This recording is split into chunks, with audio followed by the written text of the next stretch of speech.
آج کی کہانی بہت دلچسپ ہے اور مجھے امید ہے کہ اگر آپ یہ کہانی یا بات کی بات مکمل غور سے توجہ سے سنیں گے تو آپ کو اس سے بہت بہت فائدہ ہوگا، ایسا میرا ماننا ہے۔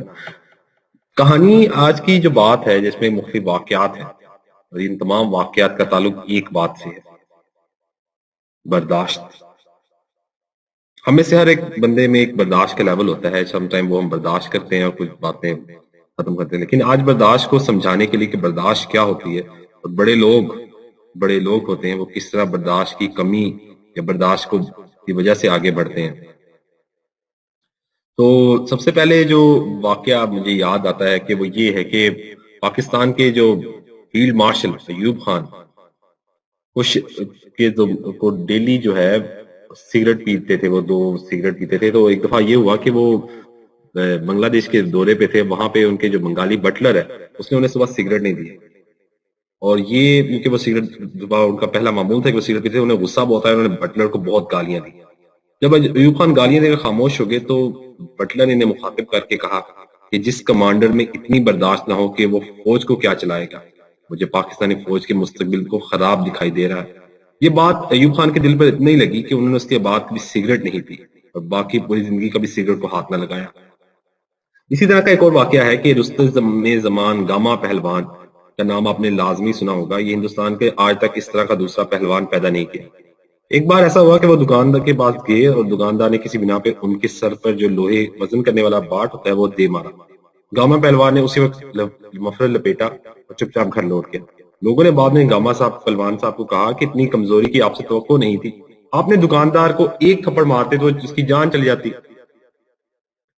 گاما پہلوان نے جواب دیا، مجھے میری طاقت نے پہلوان نہیں بنایا، میری برداشت نے پہلوان بنایا ہے۔ میں اس وقت تک رستم زمان رہوں گا جب تک میری قوت برداشت میرے ساتھ ہے۔ قوت برداشت میں چینی کے بانی چیئرمین ماؤ زے تنگ اپنے دور کے تمام لیڈروں سے آگے تھے۔ وہ 75 سال کی عمر میں سردیوں کی رات رہ شنگھائی میں سوئمنگ کرتے تھے اور اس وقت پانی کا درجہ حرارت -10 ہوتا تھا۔ ماؤ زے تنگ انگریزی زبان کے ماہر تھے، لیکن انہوں نے پوری زندگی اس کو نہیں استعمال کیا اور ہمیشہ چینی زبان بولتے تھے۔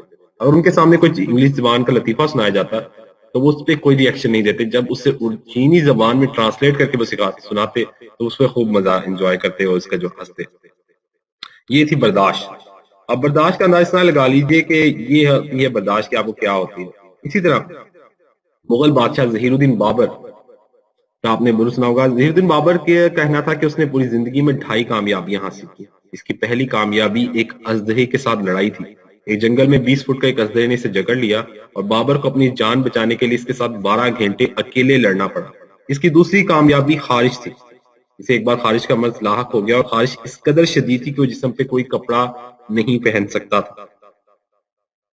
بابر کی بیماری کی خبر اس کے دشمن شبانی خان کو چلی تو وہ عیادت کرنے پہنچایا۔ بابر کے لیے ڈوب بنے کا مقام تھا کہ بیماری کی حالت میں اپنے دشمن کے سامنے جائے۔ بابر نے فوراً شاہی لباس پہنا اور بان ٹھان کر شبانی خان کے سامنے بیٹھ گیا۔ وہ آدھا دن شبانی خان کے سامنے بیٹھا رہا اور پورے جسم میں شدید خارش ہونے کے باوجود اس نے خارش نہیں کی۔ بابر ان دونوں واقعات کو اپنی 2 بڑی کامیابیاں قرار دیتا تھا، جبکہ آدھی دنیا کو جو اس نے فتح کیا اس کو وہ اپنی آدھی کامیابی قرار دیتا تھا۔ دنیا میں لیڈر ہوں، سیاستدان ہوں، حکمران ہوں یا عام آدمی ہوں، ان کا اصل حسن ان کی قوت برداشت ہوتی۔ دنیا میں کوئی شارٹ ٹیمپر، کوئی وسیلہ، کوئی جلد باز شخص ترقی نہیں کر سکتا۔ جن معاشرے، قوموں اور ملک میں صرف وہی آگے بڑھتے ہیں جن میں قوت برداشت ہوتی ہے، لیکن بدقسمتی سے ہمارے ملک پاکستان میں اگر ہم دیکھیں تو قوت برداشت میں بہت کمی پائی جاتی ہے۔ میں اکثر دیکھتا ہوں ٹریفک میں اگر آپ جاؤں تو اتنی لڑائیاں، مار، ایسی گالیاں سٹارٹ ہی اس بات سے ہوتی ہے کہ یہ کیا ہے؟ قوت برداشت تو نہ ہونے کے برابر ہے۔ ہم کہنے کو مسلمان ہیں لیکن ہمارے میں مسلمان جیسی باتیں ہی نہیں رہ گئی۔ چھوٹی 1 روپیہ، پچھلے دن ایک واقعہ پڑا کہ صرف موبائل چارجر پہ ایک بندے کو قتل کر دیا گیا، 10 روپے کے اوپر ایک بندے کو قتل کر دیا گیا۔ لڑائی اتنی معمولی باتوں پہ سٹارٹ ہوتی ہے اس کا آپ اندازہ نہیں کر سکتے۔ اس کی وجہ ہے برداشت کمی ہے، ہم میں لوگوں میں برداشت نہیں ہے۔ پاکستان میں دنیا میں سب سے زیادہ قتل اور سب سے زیادہ حادثے ہوتے ہیں، اس کی وجہ برداشت کیوں نہیں ہے؟ اس طرح حضور پاک صلی اللہ علیہ وسلم کے زمانے کا ایک واقعہ ہے کہ حضور پاک صلی اللہ علیہ وسلم کے پاس ایک صحابی آئے اور حضور پاک صلی اللہ علیہ وسلم سے عرض کیا، یا رسول اللہ صلی اللہ علیہ وسلم، آپ مجھے زندگی کو پرسکون اور خوبصورت بنانے کا کوئی فارمولہ بتا دیجئے۔ آپ صلی اللہ علیہ وآلہ وسلم نے فرمایا غصہ نہ کیا کرو۔ آپ صلی اللہ علیہ وسلم نے فرمایا دنیا میں 3 قسم کے لوگ ہوتے ہیں۔ اول وہ لوگ جو جلد غصے میں آ جاتے ہیں اور جلد اصلی حالت میں واپس آ جاتے ہیں۔ دوم وہ لوگ جو دیر سے غصے میں آتے ہیں اور جلد اصل حالت میں واپس آ جاتے ہیں، اور تیسرے وہ لوگ جو دیر سے غصے میں آتے ہیں اور دیر سے اصل حالت میں واپس لوٹتے ہیں۔ آپ صلی اللہ علیہ وآلہ وسلم نے فرمایا ان میں سے بہترین دوسری قسم کے لوگ ہیں، جبکہ بدترین تیسری قسم کے انسان ہیں۔ غصہ انسان کے 90% مسائل کی ماں ہے۔ اگر انسان صرف غصے پہ قابو پا لے تو اس کی زندگی کے 90% مسائل ختم ہو سکتے ہیں، اور برداشت دنیا کی سب سے بڑی اینٹی بایوٹک ہے، انسان کا سب سے بڑا ملٹی وٹامن ہے۔ آپ کے اندر صرف برداشت کی قوت پیدا کر لیں تو آپ ایمان کے سوا کسی بھی دوسری طاقت کی ضرورت نہیں رہتی، کہ انسان اکثر اوقات ایک گالی برداشت کر کے سینکڑوں ہزاروں گالیوں سے بچ سکتا ہے، ایک بری نظر کو اگنور کر کے دنیا بھر کی غلیظ نظروں سے محفوظ ہو جاتا ہے۔